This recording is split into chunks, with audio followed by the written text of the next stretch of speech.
Okay, so we're going now into the last section of the chapter 11, and here we're also going to look at inequality measurement.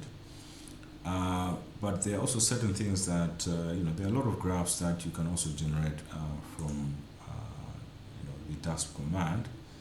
And, in terms of inequality, the Lorenz curves or concentration curves. Even for poverty metric, we can also do what we call FGD curves. And in some cases here, there are others that you can also plot. It depends. You can just play around with the metrics that are there, and then come up with any graph that you also want to also showcase. And here, for instance, we wanted to showcase what is, how does an FGD curve look like. On the same, we've plotted the data, we've looked at the poverty statistics or metrics in terms of the skills level. We're going to do the same here, where we're looking at a plot between the FGD index and then levels of poverty lines. Here we're putting it up to 6 million. Let me make sure that these are 6 zeros, so this is about 6 million, 1 to 3, 1 to 3, I think. Right? So then we want to see how does that impact the population, right? And then that I can also use in a subsequent analysis, but one of the things that I wanted to show is simply that you can also present table data in a different way.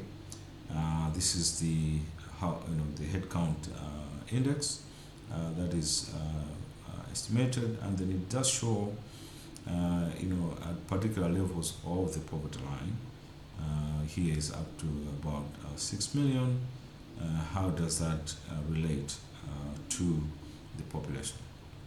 Right. So simply put here, the steeper the curve, the higher the poverty. And then what it's telling us is pretty much what we also saw in table 12, where those who don't have any skills are actually the ones with the highest poverty, then seconded by those who are unskilled, and then the gap also is, the difference is also seen quite huge when you look at the skilled one, the difference between the skilled as well as those who are unskilled, and then of course the professions, right? But also the FGD curves also helps us that if you increase your poverty line, then you could see that these groups are also, the gap between the groups is also getting smaller and smaller, and in fact at some point we can't even tell if the poverty line was somewhere about, let's say, 4 million. I wouldn't even tell the difference between those who don't have any skills and then those who did indicate that they are unskilled. Of course, for issues to do with publication in our this statistical report, this is quite advanced. We're not going to put it, but if you're writing a research paper, this is also something that you can also include in that report. Right. So next is we were going to estimate what we call a Lorenz curve. A Lorenz curve, usually what you're looking at is you're looking at what is the gap between equality, and then looking at that distance to also see how we can also compare different sets of groups in terms of inequality measure. So this is a graphical view. That's what we're going to estimate, and then also include this in our report. All right. So here the question is, what is the extent of inequality among Malawi's rural and urban population groups? Okay. And here what we have in this case, of course we're looking at skills. We're going to estimate one based on the male and female, one based on skills here.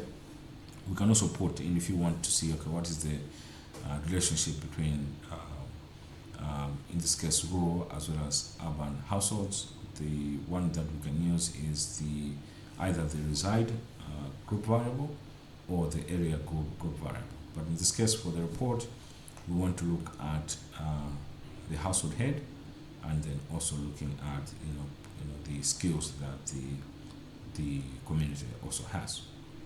Okay, and then we're going to name this as figure 45. And then once that is done, let's just plot this to see how it looks, so that we can also make inferences about the population itself. All right.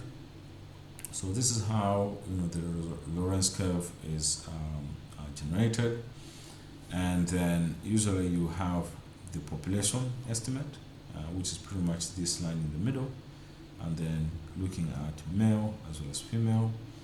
And then what we see is that the inequality amongst female-headed households is pretty much not that big compared to the inequality of males. That is also something that, much as we're looking at strategies to improve, the poverty situation of female-headed households, we should also consider inequality. How can we improve inequality or reduce inequality of male-headed houses? So at least it should be lower than the, or even that can also impact the population inequality, so that we reduce it as we are also looking at these interventions. Similar analysis for the looking at the skills level.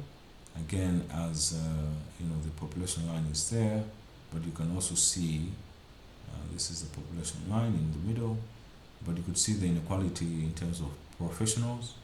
You could see there's some kind of inequality. This is the line inside here. Then looking at those who are skilled, this is also the yellow line, pretty much not different from those who are professionals. But if you look at this unskilled, it's this line, and then those who don't have, who have the highest inequality are actually those who are don't have any skill level. So this is also an important graph. If we had perfect equality, these plots were supposed to be closer to the 45 degree line.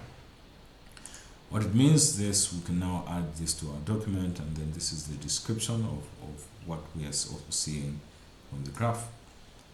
We can run this, and then what it means is we've added that section to the